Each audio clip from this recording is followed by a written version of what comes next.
నమస్కారం ఐటీ ప్రేక్షకులకు స్వాగతం.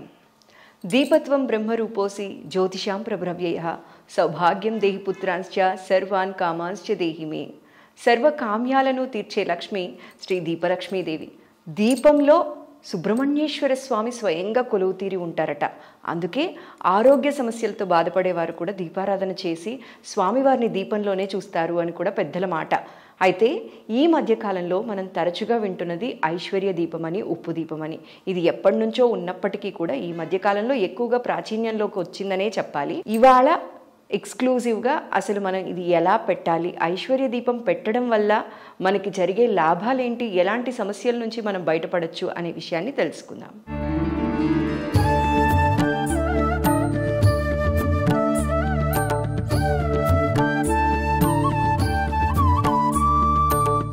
అయితే కొందరు ఇప్పటికీ కూడా చూపుడు వేలుతో పెడుతూ ఉంటారు. ఈ వేలుతో బొట్టు పెట్టకూడదట. పెడితే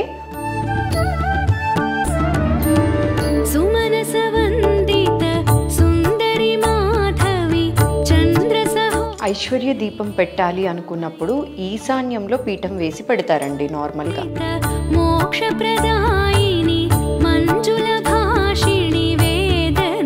అయితే మనం ఈ ఉప్పు దీపం పెట్టడానికి ఫస్ట్ ఏం చేయాలి అంటే 3 ప్రమిదలు తీసుకోవాలండి. 2 చిన్నవి, 1 పెద్దది.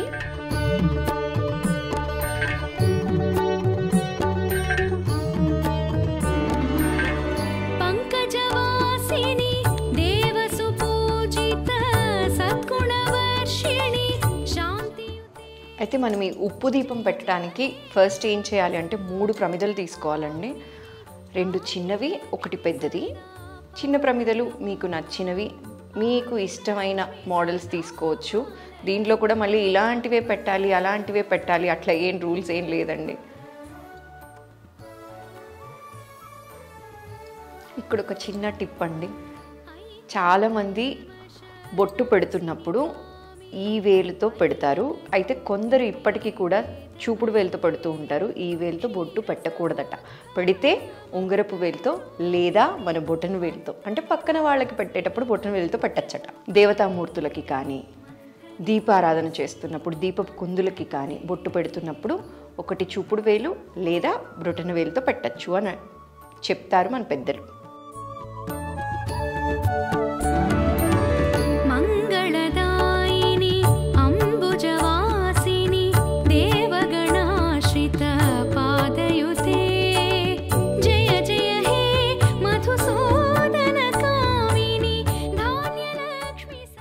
ఐశ్వర్య దీపం పెట్టాలి అనుకున్నప్పుడు ఈశాన్యంలో పీఠం వేసి పెడతారండి నార్మల్గా. ఈశాన్యంలో పీఠం వేసి పీఠం పైన వరిపిండితో కానీ బియ్యపిండితో, అంటే కొన్ని ప్రాంతాల్లో వరిపిండి అంటారు, కొందరు బియ్యపిండి అంటారు. బియ్యపిండితో మనం పీఠం పైన చక్కగా అష్టదళ పద్మం కానీ, తామర పువ్వు కానీ ఇలా నచ్చిన ముగ్గు వేసేసుకొని పసుపు కుంకాన్ని పీఠానికి సమర్పించి తరువాత ఐశ్వర్య దీపాన్ని పెడతారండి. జనరలీ పూజలు, వ్రతాలు ఏది చేయాలన్నా కూడా ఏదైనా మర్చిపోతే అసలు ఫలితం దక్కదేమో, అసలు మనం చేసిందంతా పోతుందేమో అన్న భయం ఉంటుంది కదా. అట్లేం లేదండి, మనం ఎలా చేసినా ఫలితం అనేది వస్తుంది. అయితే కొన్ని పాటించాల్సినవి ఖచ్చితంగా పాటించాలి. పాటించకుండా మర్చిపోయినవో లేకపోతే మన హడావిడి జీవితాల్లో మర్చిపోయిన వాటి కోసం భయపడి నేను చేసిన పూజ మొత్తం వృధానా అని భయపడుతూ ఉంటారు కదా. అలాంటి వాళ్ళ కోసం మాత్రమే ఇలా సింప్లిఫై చేస్తూ ఇలాంటివి మీ ముందుకు తీసుకొస్తున్నామండి.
ఐశ్వర్య దీపం పెట్టడం వల్ల వచ్చే లాభాలు ఏంటి అని చాలామందికి అనిపిస్తూ ఉంటుంది కదా.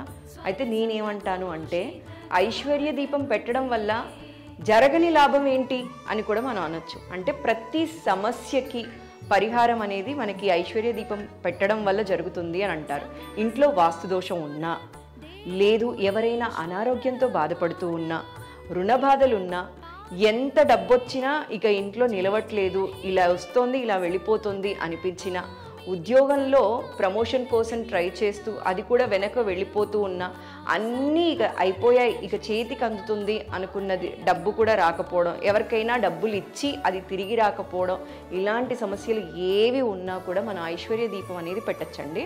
అయితే ఈ ఐశ్వర్య దీపం ఎక్కడ పెట్టాలి? ఇంట్లో పూజ గదిలో పెట్టాలా, ఈశాన్య మూల పెట్టాలా? ఇలాంటి డౌట్స్ కూడా చాలామందికే ఉన్నాయి కదా. మనం ఇది పూజ గదిలోనైనా పెట్టచ్చు, ఈశాన్య మూల వైపైనా పెట్టచ్చు, లేదు అంటే గుమ్మానికి అటువైపు ఇటువైపు కూడా పెట్టి మనం దీపారాధన అనేది చేయొచ్చు. అయితే ఎక్కువగా కూడా ఈశాన్య మూలలో పెడితే చాలా మంచిది అని పెద్దల మాట అండి. అయితే ఎందుకు ఉప్పు దీపానికి ఇంత విశిష్టత వచ్చింది అంటే, మీకు తెలుసో తెలీదో చాలామందిలో మనకైతే తెలిసే ఉంటుంది, కొందరికి తప్ప. చిన్నప్పటి నుంచి మనకి దిష్టి తీస్తే ఉప్పుతోటే తీస్తారు, అది కూడా రాళ్ళు ఉప్పుతోటే తీస్తారు. ఎందుకు అంటే రాళ్ళ ఉప్పుకి మనకున్న నెగిటివిటీని మొత్తం తీసేసే శక్తి ఉంటుందట. సో ఎప్పుడైనా మనకు కొంచెం ఒంట్లో బాగాలేకపోయినా, అనారోగ్యంగా అనిపించినా కూడా దిష్టి తాకిందేమో, ఒక్క నిమిషం ఆగు అని చెప్పి మన పెద్దవాళ్ళు ఇమ్మీడియట్గా దిష్టి తీసేస్తూ ఉంటారు కదా. సో అలానే మన ఇంటికి కూడా ఎవరైనా వచ్చినప్పుడు కూడా ఆ నరదిష్టి తాకడం వల్ల కూడా ఇంట్లో సమస్యలు అనేవి కూడా జరుగుతూ ఉంటాయి. కావాలంటే మీరు ఎప్పుడైనా ఒకసారి రికలెక్ట్ చేసుకొని చూడండి కొన్ని ఇన్సిడెంట్స్. ఇంట్లో ఏదైనా ఒక సెలబ్రేషన్ జరిగిందనుకోండి, వితిన్ ఏ వీక్ మళ్ళీ ఏదో ఒక డౌన్ఫాల్ చూడడము, ఏదో ఒక చికాకుగా అనిపించడము, ఇంట్లో చిన్న చిన్న గొడవలు లాంటివి రావడము జరుగుతూ ఉంటాయి కదా. ఇవన్నీ కూడా నరదిష్టి ప్రభావం అనే అంటారు. అందుకనే ఈ నరదిష్టి ప్రభావం పోయి మహాలక్ష్మి అమ్మవారి కటాక్షం ఉండాలంటే కనుక ఉప్పు దీపం పెడితే చాలా మంచిది అనేది చెప్తారండి. అయితే ఈ ఉప్పు దీపం పెట్టే ప్రొసీజర్ ఏంటి? దీని మీద చాలా కన్ఫ్యూజన్స్ ఉన్నాయి కదా. అసలు ఎన్ని ఒత్తులు వేయాలి, ఎప్పుడు పెట్టాలి, ఉదయాన్ని పెట్టాలా, ఈవినింగ్ పెట్టాలా, మధ్యాహ్నం పెడితే ఏమన్నా తప్ప, ఏదైనా మిస్టేక్ చేస్తే బ్లండర్ మిస్టేక్ అని ఫీల్ అయిపోయి అవాంతరాలు ఏమన్నా వచ్చేస్తాయా, అమ్మవారికి కోపం వచ్చి ఉన్న లక్ష్మీదేవి వెళ్ళిపోతుందా, ఇలాంటి భయాలు బోలెడు ఉన్నాయి. అయితే అవేవి కాదండి, మనం ఈ దీపారాధన ఎప్పుడైనా చేయొచ్చు. ఎక్కువగా శుక్రవారం చేస్తే మంచిది, ఉదయాన్నే బ్రహ్మముహూర్తంలో చేస్తే చాలా మంచిది అని అంటారు. అయితే బ్రహ్మముహూర్తంలో ఈ దీపారాధన చేయటం కుదరని వాళ్ళు చక్కగా సాయం సంధ్య వేళ చేయొచ్చు. అయితే ఈ దీపారాధనలో ఏ నూనె వాడాలి, ఈ కన్ఫ్యూజన్ కూడా ఉంది కదా. ఆవు నెయ్యి వాడచ్చు, నువ్వుల నూనె కూడా వాడచ్చండి. ఏది వాడినా తప్పు లేదు. అయ్యో నేను ఆవు నెయ్యి అని తెలియక నువ్వుల నూనెతో దీపారాధన చేశాను తప్ప అని చాలా భయాలు ఉంటాయి కదా. అట్లేం లేదండి, ఏం చేసినా తప్పు లేదు. చక్కగా ప్రేమగా అమ్మవారికి మనం సమర్పిస్తే చాలు, మహాలక్ష్మి అమ్మవారి కటాక్షం ఎప్పుడూ ఉంటుంది అని అంటారండి. అయితే నెక్స్ట్ వచ్చే డౌట్ ఏంటి తెలుసా? ఎన్ని ఒత్తులు వెయ్యాలి? ఈ ఒత్తుల సమస్య ఎక్కడి నుంచి వచ్చిందో ఎప్పుడు వచ్చిందో తెలియదు, కానీ అందరికీ ఉన్న డౌట్, ఎన్ని ఒత్తులు వేయాలి దీపంలో, ఎన్ని ఒత్తులు వేయాలి? 3 ఒత్తులు వేయాలండి. ఏ దీపానికైనా సరే, ఎప్పుడు మనం దీపారాధన చేసినా సరే 3 దీపపు ఒత్తులు అనేది ఖచ్చితంగా వేస్తాం. అయితే ఏ ఒత్తులు వేయాలి?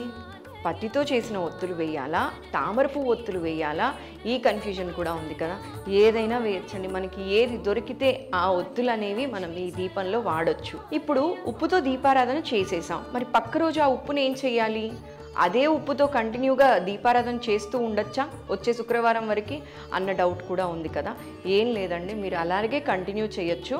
అయితే ప్రమిద మాత్రం చక్కగా వాష్ చేసుకొని పైన ఏదైతే దీపారాధన చేసి ఉంటామో ఈ దీపారాధన చేసిన ప్రమిదని మాత్రం చక్కగా క్లీన్ చేసుకొని మళ్ళీ పసుపు కుంకుమ అన్నీ రాసుకొని 3 ఒత్తులు వేసి పెట్టాలి. చాలా వరకు తెలియకుండా ఏం మిస్టేక్ చేస్తూ ఉంటాము అంటే పక్క రోజు ఓన్లీ ఒత్తి మాత్రమే చేంజ్ చేస్తాం, లేకపోతే ఒత్తి కూడా చేంజ్ చెయ్యరు చాలా వరకు, అలానే కంటిన్యూ చేస్తారు. అది తప్పు అనేది పెద్దలు చెప్తూ ఉంటారు. కాబట్టి కుదిరితే చక్కగా క్లీన్ చేసి వాష్ చేసుకొని మళ్ళీ పసుపు అది రాసి పెట్టండి. ఉప్పు వరకే వచ్చేసరికి మీకు ఎలా తెలుస్తుంది అంటే, ఇనిషియల్లీ ఉప్పు చాలా ఫ్రెష్గా ఉంటుంది కదా, మీరు ఒక 1 వీక్ అలానే వదిలేశారు అంటే ఇది చాలా గట్టిపడిపోతుంది. సో గట్టిపడిపోయిన తరువాత నెగిటివిటీ మొత్తం అబ్జర్వ్ చేసేసుకుంటుంది కాబట్టి ఇమ్మీడియట్గా మీరు ఉప్పు చేంజ్ చేయొచ్చు. కొందరికి చూడండి 1 వీక్ 10 డేస్ అయిపోయినా ఇలానే ఫ్రెష్గా అనిపిస్తుంది, ఇంకొందరికి పక్క రోజుకి చాలా గట్టిపడిపోతూ ఉంటుంది.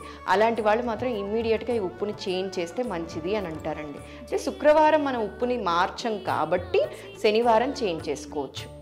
అయితే దీపారాధన తరువాత పంచోపచార పూజలు మనం అమ్మవారికి సమర్పించవచ్చండి.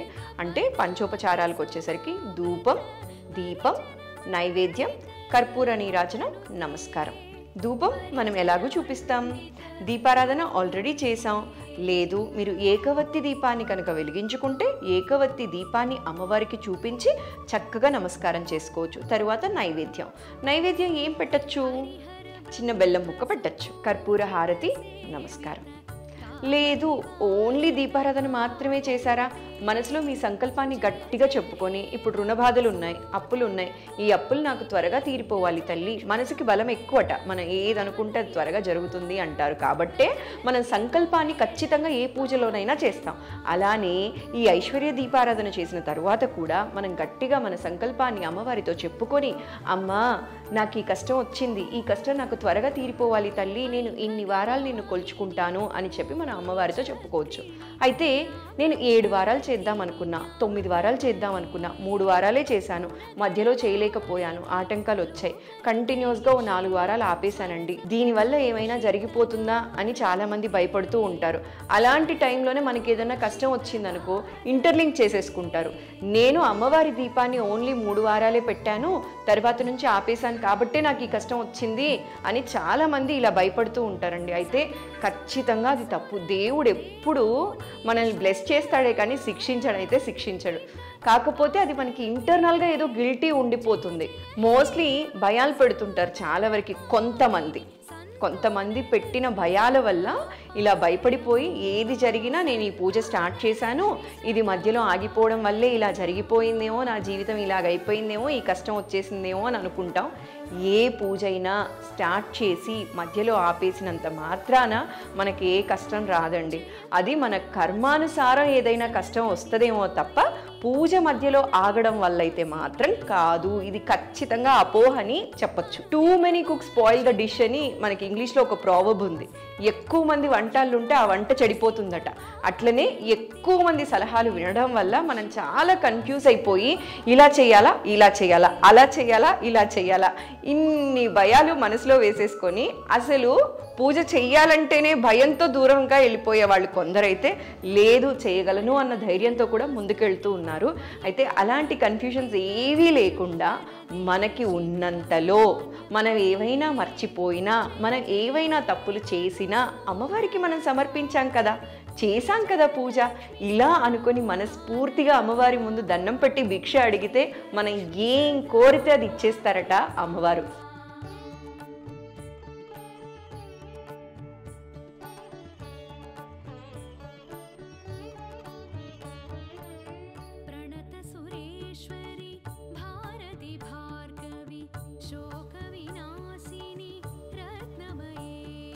ఈ దీపం వెలిగించేప్పుడు కూడా చాలా మందికి చాలా కన్ఫ్యూజన్స్ ఉన్నాయండి. అసలు అగరవత్తితో వెలిగించచ్చా, అగ్గిపెట్టితో వెలిగించచ్చా, అగ్గిపెట్టితో వెలిగించకూడదా, ఏకవత్తితో మాత్రమే వెలిగించాలా అన్న కన్ఫ్యూజన్ చాలా మందికి ఉన్నాయి. కానీ నిజానికి చెప్పాలి అంటే ఏకవత్తితోనే వెలిగిస్తారండి, అగ్గిపెట్టితో వెలిగించకూడదు అని మన శాస్త్రం చెప్పిందట.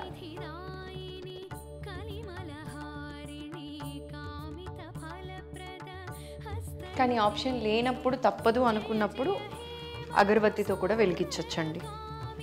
అంతేకాని నా దగ్గర ఇవాళ ఏకవత్తి లేదు, ఆప్షన్ లేదు అని చెప్పి అసలుకే మానే కంటే ఉన్నదాంతో చేయొచ్చు అనేది కూడా ఇంకొక వైపు, కాయిన్కి ఇంకో వైపు అంటారు చూసారా.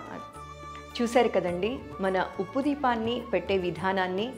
ఆరోగ్య సమస్యలతో బాధపడుతున్న వాళ్ళు కానీ, వాస్తు దోషం ఉన్నవాళ్ళు కానీ, అలా కాకుండా అప్పుల సమస్యలతో బాధపడుతున్న వాళ్ళు, అనారోగ్య సమస్యలతో బాధపడుతున్న వాళ్ళందరూ కూడా ప్రతి శుక్రవారం ఈ దీపాన్ని వెలిగించి అమ్మవారి దయతో వారి సమస్యల నుంచి బయటపడాలని మనస్ఫూర్తిగా కోరుకుంటూ నమస్కారం.